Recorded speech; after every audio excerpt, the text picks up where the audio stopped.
Hello again, everybody. Picked up a few items at a local train show we had here recently. I thought I'd share with you. The feature here on the layout today is the Santa Fe NW2 switcher there. It had some issues, so I've got a repair video on it. And then this little Mark's hopper car here,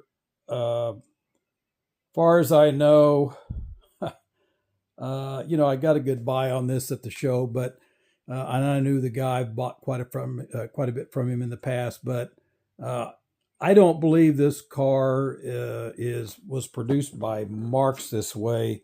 This hopper car should be a four-wheel hopper instead of the 3/16. I collect the 3/16 scale, and I've never seen anything like this before. I do have some a hopper car, but they are black. The ones I have, they're kind of rare, but they're a black 3-bay hopper. This looks more like maybe a ore car, the way it's done, so it's kind of neat. If anybody knows anything about this, I'm looking under the underside here. This frame is definitely not a four-wheel frame. It's not been altered that I can tell. So they would have had to found this frame, and it just so happened would have had to fit, these metal tabs that come on here. So, I'm not really familiar with the four-wheel cars. Maybe some of you out there that collect Marks know anything about this. I'd appreciate if you could, give me your thoughts on this. This frame, it does have a screw on one side of the trucks, but the other one is riveted in. So I'm not sure what this frame would be off of, but it would have had to fit a four-wheel hopper. So if anybody would let me know if Marks ever produced that particular hopper in the 3/16 scale, 8-wheel trucks. Or the 4-wheel trucks. Anyway, I've got some more items here I'd like to share with you, and we'll get those coming up shortly.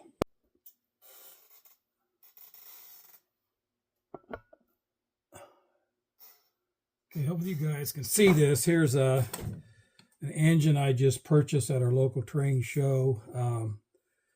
The seller had on there that it needed work. I came home and put it on the track and see what we had, and it didn't want to run in any direction. It just sat there and buzzed. But eventually I did get it to run. It was sluggish, like most of these are sometimes when you get them, and depending on what kind of shape they're in. I've done a fair amount of cleanup on this already. It had a lot of surface rust. I've taken some time here to kind of eliminate that. Even on the armature here, it had a lot of rust on the poles here. So, I don't like it on there. So I don't know if it interferes with it, but it certainly didn't come with it when it was new. So I like to take it off. And I just simply use a piece of Scotch-Brite pad to remove it. They got different ones of them here. This is a little bit coarser, the purple. And, it did a good job of getting a lot of that rust off. If you're wanting to clean rust off of stuff fairly quickly, these Scotch-Brite pads work excellent for that. This armature has another issue here. There is a washer on the top of the armature here on the shaft that rests up here. This shaft was fairly well rusted, so bad that I'm going to sand it off with a little bit of very fine 320 grit sandpaper here that I got, and smooth that back up. These engines will probably run like that, but there again, it wasn't produced with that. I don't know if this engine almost make me think it's been underwater, but it doesn't, you know, it's not rusted that much, but it's hard to believe there could be that much surface rust throughout everything: motor, windings, axles, trucks, frame. Like I said, I've got a lot of this rust removed off of here. You know, he made me a very reasonably good deal on this, so, you know, I'm pretty confident this engine's going to run again. It's pretty hard to find one that won't. You know, they just take a little bit of maintenance. Sometimes you have to go a little bit further on the maintenance. This rust was so bad that it was not going to come off with the Scotch-Brite, so that's why I'm using a little sandpaper on it. I like to use on these metal geared locomotives. This is a older style Pullmore motor, but it is the kind that you know, where you're going to have to take the brush plate off the top, pull the armature out to get to the helix gear in here, where the worm on this mates to that. They're not something you can get to from the outside of the truck. So you'll have to pull the brush plate like this to get the armature out. A little bit of cleaning there. And then I just simply use, on these metal gears, red and tacky. It comes, you know, I use the stuff in the spray can. I like it because I can get it directed right where I need it, and just applying light pressure, I can dispense as little or as much as I want. So you can see I can just kind of put it very easily anywhere I'd like to apply it. And I like to get it around all the cogs, and before I apply it, before I install the armature in there. Okay, so we're ready to put the armature back in. This type of motor has like a thrusting action to it, so you have to make sure there's a ball bearing down in the base of this you don't want to lose. It's where the bottom of this worm seats. There's a little port down there that this seats into, and you want to make sure it's meshing with all the gears. A simple way to do that is just to, once you get it in place, just rotate it and just make sure you can verify that the wheels are turning, and they are. So I know it's seated in there good.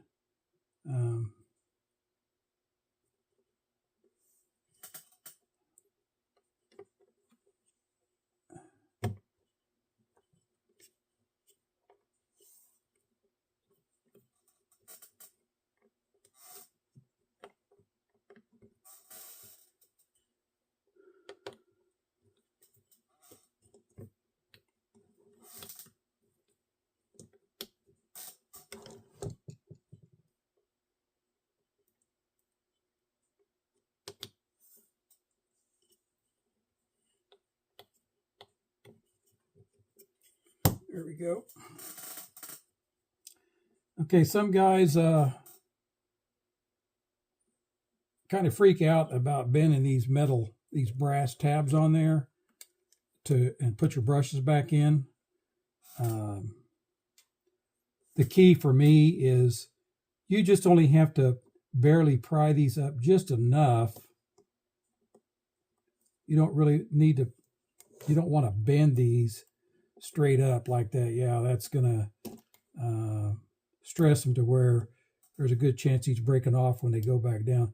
So all you have to do is just barely get these apart enough that you can get the brush spring out. So that's all the more I bend these up out of the way. And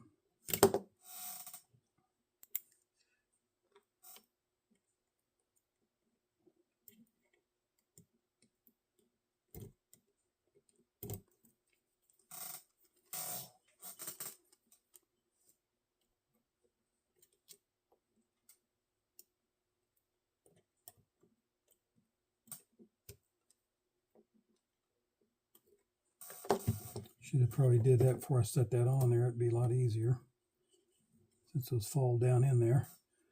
So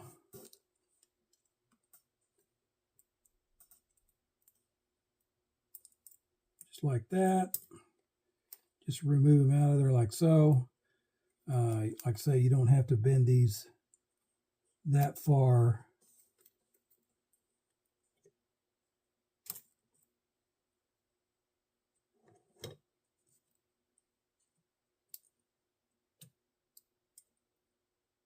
I don't really even bend them any more than I have to. They just need to be up just enough so this spring clears this gap right there. That's all the more you need them up. And just like that, springs will come out. You don't really need to bend those much more than maybe 10, 15 degrees. Certainly don't want to go 45. And just pull your springs out like so.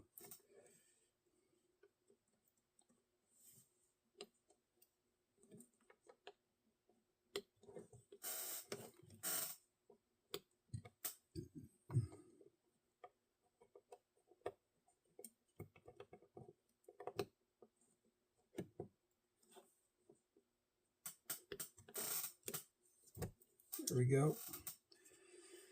Okay, brush plates back down. Make sure we get our ground back up here.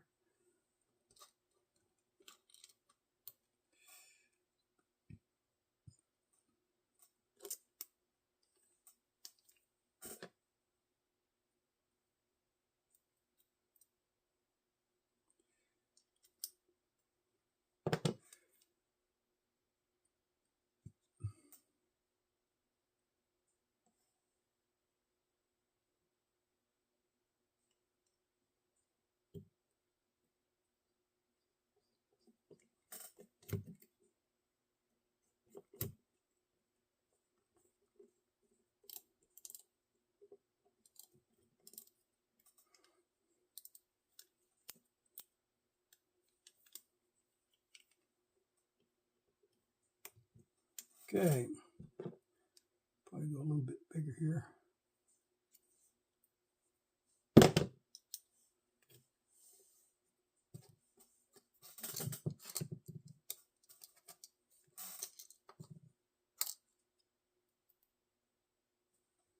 There's our other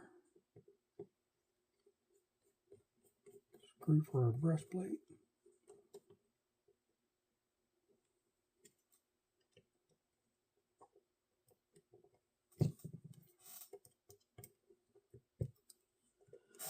Okay, notice that you got slots in here. So these brushes are kind of fluted here, a little bit different. I've seen this before, but with this slot being here, you know this brush faces that direction down, so that when you put your brush plate or your brush springs back in, they will line up in those slots. And so there's that one. Put that back underneath there, and then we just press that back in place. I'm not bending it right here. It's actually flexing out. This side's actually giving away more than this because I'm really not bending this tab up. So you only need to apply enough pressure just to get enough gap on this so the spring will clear. Same thing with this brush. Simply put it in, and then it's just a matter of, get this out of you guys' way, just taking the brush spring, sliding it back under. Here's the other one, the short one, and there's both brushes in place. So there's that part of it. Actually, this engine should be ready to run. Make sure everything else is done. Now I need to go ahead and lubricate it. So I like to go ahead and get these gears here as well. Trying to make sure I see what I'm doing here. And it doesn't hurt to go ahead and spin that around, get it dispersed.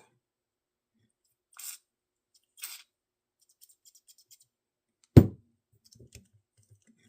more grease in there.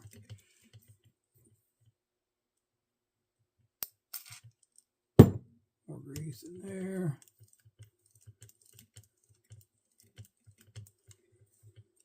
Okay.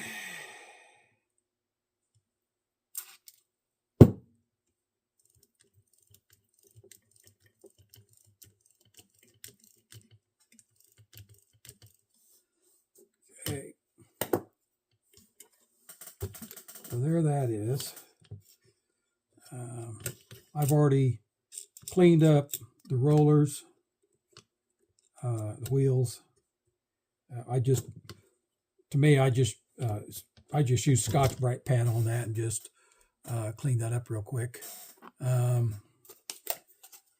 we got it here, go ahead and get it lubed, oiled here some further. This model, you notice, is kind of a unique model. It's the Hutchison's Peak Santa Fe Zebra Stripe. Apparently these came with a horn, which I don't have. Looks like this one takes a C-cell battery, and I don't have a C-cell battery. So, but it looks like this has 2-axle magnet traction. You can tell here by the fat axles on this. And then, you know, I even put some down here around these gears on the back side. You want to make sure you get some on those shafts. A lot of movement there. This will ensure that you get a very smooth running engine. I want to even put a little bit of oil here on these axles here as well. Work it in a little bit. The E-unit looked to be in pretty good shape. It was just incredibly dirty. It was caked on like somebody shot it full of oil.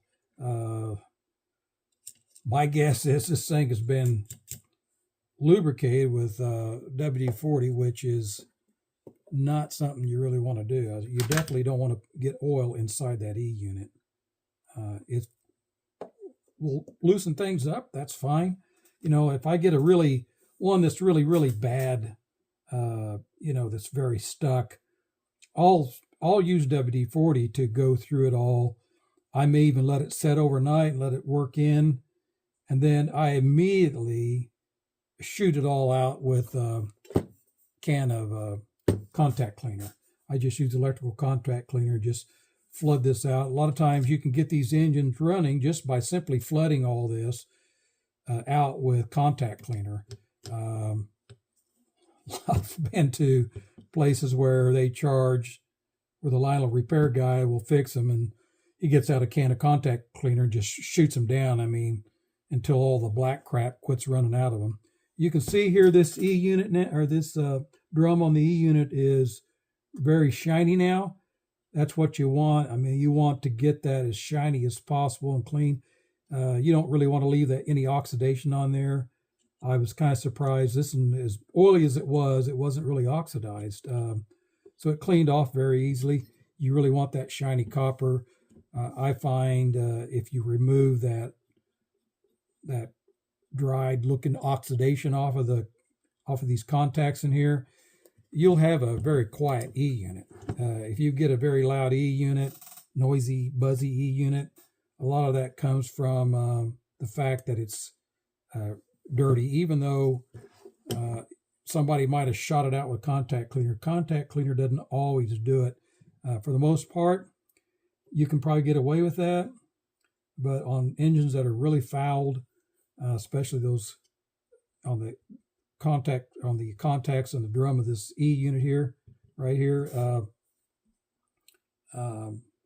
the more you get that closer to back to shiny or brass or copper, the better off you are. It's just going to improve electrical conductivity. You're going to end up getting resistance buildup. That's that buzzing you hear. So it's amazing how well these still work, even if they're not exactly perfect. So I'm going to go ahead and put the shell back on. I've done enough of these that I have a fairly high confidence level that this thing's going to run, just because it was running before I did all this. It just was pretty sick.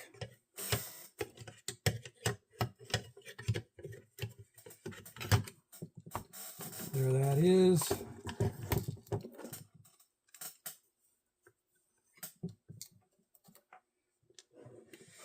Yeah, there was quite a bit of surface rust even on the side of the trucks. It was just kind of everywhere on anything metal. It's kind of surprising. That's why it makes me think this thing might have been underwater.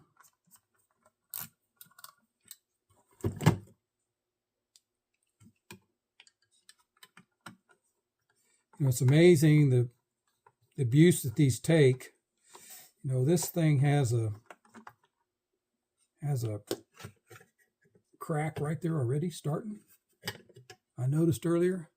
What I like to do when I see that is I just have some plastic weld here, which is essentially just mech. So that's all this liquid. You know, I use that to glue my styrene plastic, but I'll clean this area off back on the back side here and just kind of give a little bit of glue here to reinforce that crack on the back side here, where, you know, it's going to end up just strengthening that right from the get-go. Once that sets up a little bit, it might not even hurt to put some on this edge a little. I can probably even get away with putting some here as long as I don't remove the white. Yeah, see, this stuff dries clear, so you're never going to see that once it dries. And right away, I've already strengthened that quite a bit. You know, that dries very quick, unlike, you know, the glue in the tubes. So that's the advantage to using plastic weld. When you use this on your styrene, it actually forms a weld. And what's nice about this, you can get the pieces in place and clamped, then apply your glue, and it has a capillary action, and it'll just wick in all the crevices. So, and then when it does, it softens both sides simultaneously and welds it. So I highly recommend, you know, using any of these. I mean, they are they do have an odor to them. I mean, if you can tolerate that.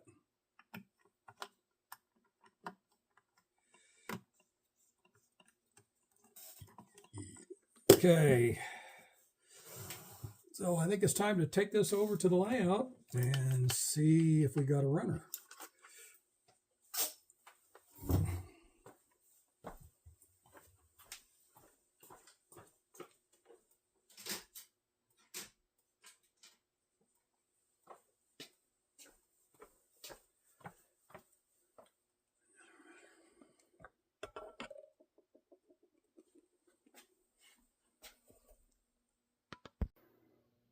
Okay, here's the moment of proof. I'm not really sure if this little engine will pull those heavyweight passenger cars, but we're going to give it a try.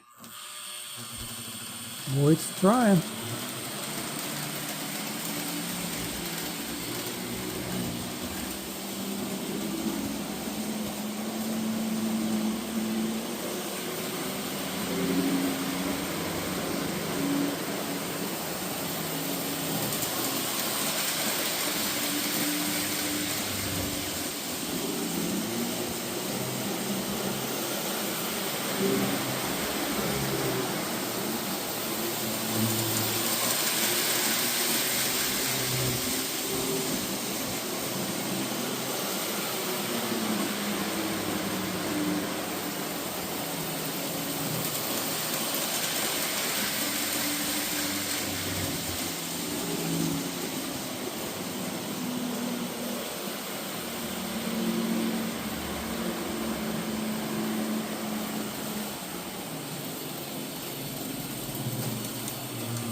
Well, I think we have a success. You know, when these engines are serviced like that haven't been serviced in a while, it's a good idea to give these some runtime. It's a break-in period.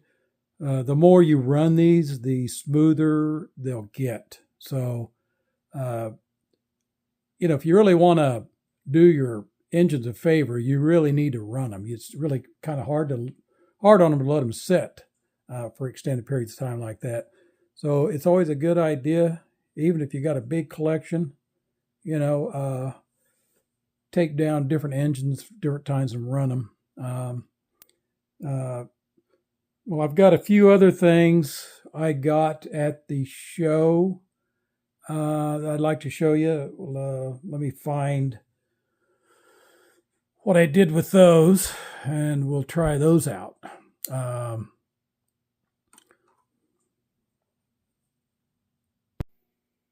All right, for the next find at the train show, I got this Santa Fe Pacific steam engine.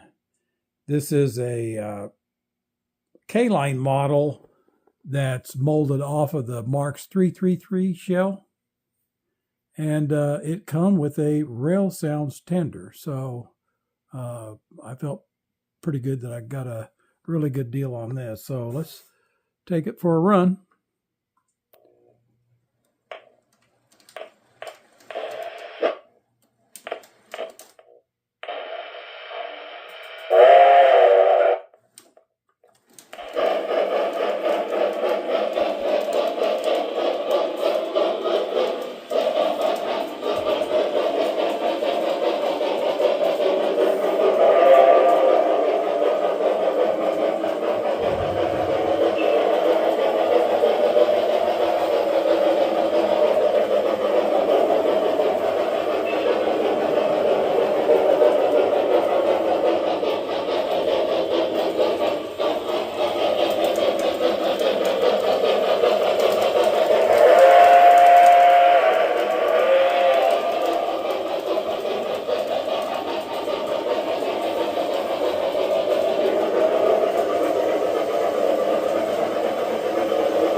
Okay, so I think I came out pretty good on that deal also. Okay, next up we have a Marks Monon or Monon, I don't know how it's pronounced, diesel. For you that may not be familiar with these, it's kind of a model that I don't know that a lot of other manufacturers ever produce. This is a model of a Fairbanks Morris C-liner.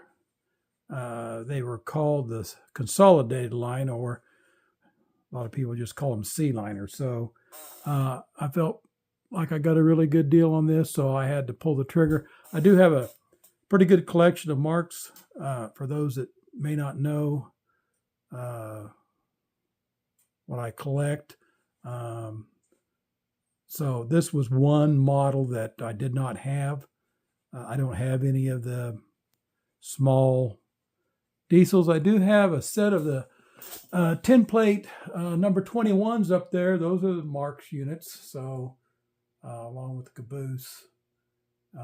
So that was the only actual 10 plate diesels that I have. I do have a fair amount of 10 plate 3/16 scale cars. I like collecting those, and quite a few steam engines, but not really a lot of 10 plate diesels. I do have quite a few of the E7s. So I have a pretty good collection of the E7s up there, which they're, if anybody knows anything about the E7 diesels from Marks, they're all plastic. So I do have those, but I did not have a Fairbanks Moore C-liner. So I felt like I got a pretty good deal on this, and I kind of had to get one. So we'll see how this runs. Looks like it's having a little trouble with its E unit. There we go.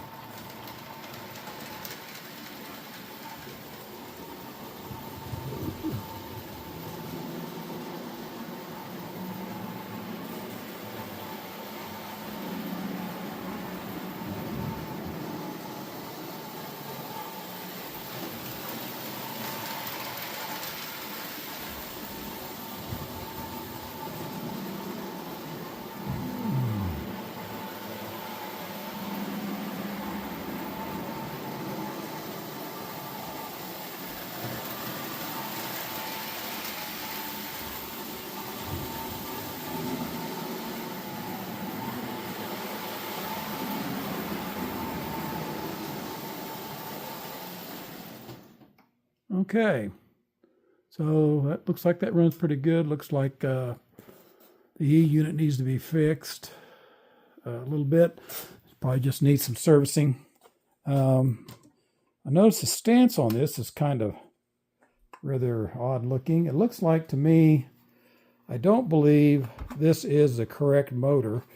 This is a double reduction motor that you see on a lot of the steam engines, which I do not believe is correct for this model, but I might be wrong. So we got some mounting tabs in the back there. It looks like to me this is orientated where the rear wheels are up farther in the shell than the front. So I'll probably have to do some modifications to this to kind of get it in the right attitude. It's kind of a neat little engine. I have never had one of these before. It looks like they did not come with a headlight, so that looks like it's going to be a candidate for some modifications on that. This is a really nice, smooth running motor. I'm not so sure. This is kind of the same motor they use in the, the Marks 666 and 1666. You can tell by the Baldwin disc drivers on there. But, I don't see any places on these wheels for like where the drive rod would be staked on. So I'm thinking that this motor actually is probably out of one of their 70-ton switchers. They did use a 70-ton switcher motor that were double. That some of them had double reduction motors in them, some of them didn't. But I do have I do have quite a few of those also. So I think this is a motor out of a 70-ton switcher. So, I don't know. We got this crossbar across here. I'll have to see what else out there. The Marks 666s do not have that. I'll have to take a look at that and see how that's done on some of my other models. Trying to remember on the 70-tonner if they're like that, with that crossbar in there. So normally this is where the smoke unit would be on a 666 on the front of that like that. It looks like to me, the E unit needs some servicing. I can pull the motor out of this and maybe do some modifications to it and get the orientation right on this. It's kind of got the, you can look here, it's kind of got the nose up attitude on it. I mean, there's nothing really wrong with that. It just kind of, I think would look better if it was leveled off. So let me get some of the other things that I got, you know, just because I have them.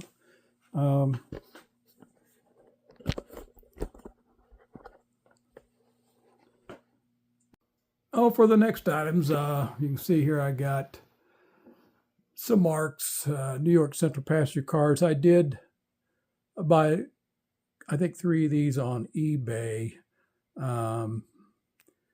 They were kind of a mismatch. I think 2 of them were light gray and 1 was a darker gray.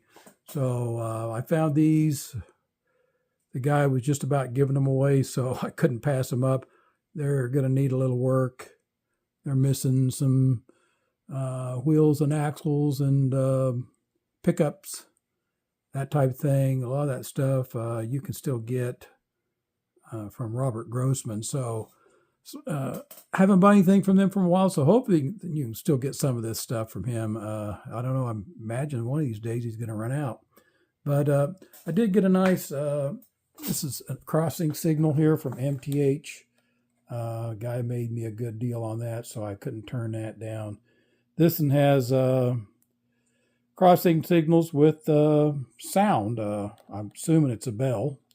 I don't know if that gets hooked up. That might be annoying, but I do have a spot over here on my layout. As you can see, I've got this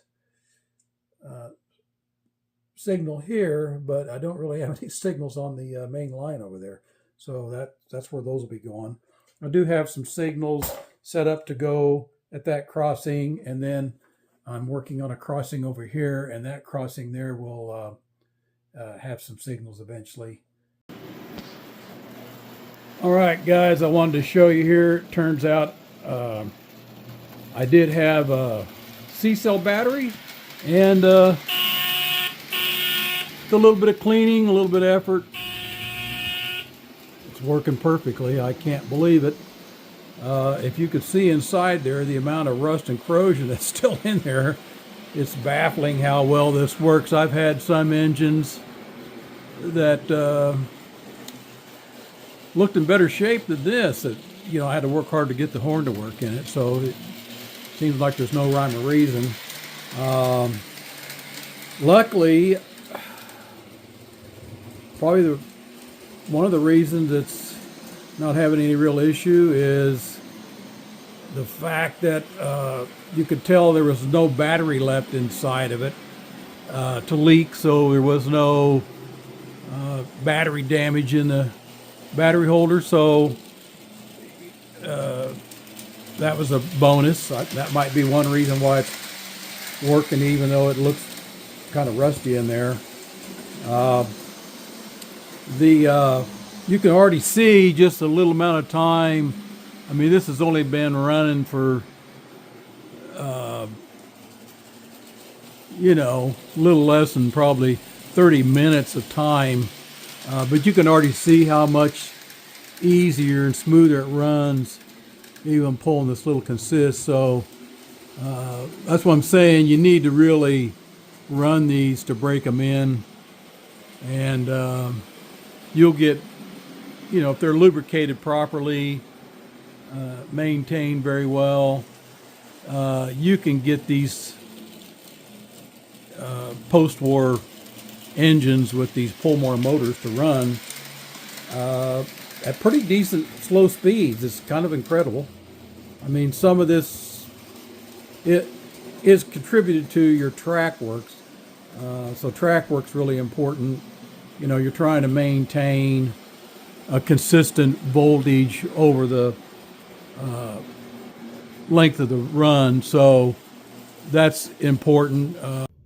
Oh, I just about forgot a couple other things I got at the train show is a couple of these Ertl die-cast construction equipment. I thought they were kind of neat, and they had a guy, apparently somebody, these were on a flat car, but the guy just wanted the flat car, so I was able to pick these up for you know, like next to nothing. So guy was just wanting to get rid of them at the train show, so I obliged him. Something else I got, not to be outdone by, I don't know, I suppose you guys watch, if any of you guys watch D.A. Griffin Hobby, he kind of got me interested in buses. So, same guy had this bus, same scenario. He decided to sell me the bus. Somebody didn't want the flat car, and they didn't want, or wanted the flat car, but they didn't want the bus. So I got this bus at a pretty good deal. That is a MTH product. So I wasn't even aware that MTH made a bus like that. So it's a nice bus. It's all die cast. It's as heavy as a brick. So there'll be some other things upcoming. If you notice, I got a couple of pieces of construction equipment over there. I was at Menards recently. They got their Christmas display out, with the trains out for Christmas. This isn't over in the trains area, but it's close by there. It's where the toys are. They had a set of these. I guess there's several different sets of these. There's like a series of them.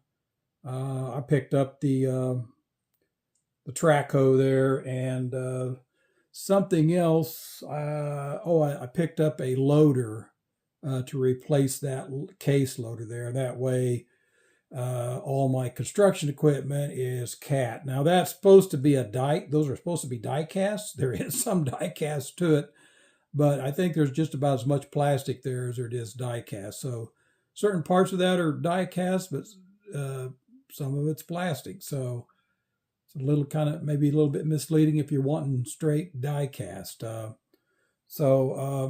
they were pretty good little product, for what it was. They're decent. So, they are articulated. So that's kind of a bonus for me. They can be weathered up too, and they'll, make them look a little bit more realistic. But thought if you guys were interested, just look around. It's over where the toys are there at Menards. They didn't have the second set. I mean, there's another set. I think with an earth scraper, there's quite a few things. There's a road grader, pretty much a complete,